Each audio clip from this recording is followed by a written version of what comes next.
ផ្លូវជាតិលេខ10អតីតផ្លូវលេខ1551បានសាងសង់រួចរាល់ 100% ហើយនាថ្ងៃពុធទី21ខែឧសភាឆ្នាំ2025 អាយុដំខណ្ឌម៉ាណេរដ្ឋលេខាធិការក្រសួងសាធារណការនិងដឹកជញ្ជូននិងជានាយកគម្រោងបានអញ្ជើញដឹកនាំក្រុមការងារបច្ចេកទេសក្រសួងសាធារណការនិងដឹកជញ្ជូនក្រុមសាងសង់ CRBC និងក្រុមហ៊ុនទីប្រឹក្សាបច្ចេកទេសវ៉ាងចោវ៉ាន់អានបានចូលត្រួតពិនិត្យលម្អិតដើម្បីធានាការប្រើប្រាស់យូរអង្វែងស្របតាមបទដ្ឋានបច្ចេកទេសមុននឹងពិធីប្រគល់ទទួល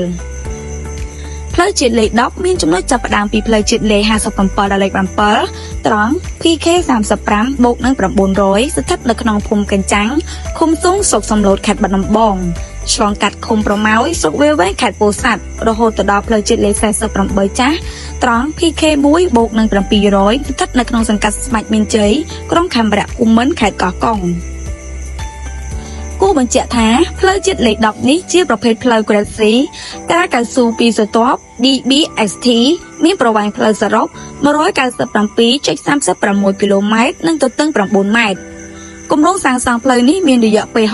69ខែនិងបានចាប់ផ្ដើមសាងសង់នៅថ្ងៃទី18ខែធ្នូឆ្នាំ2019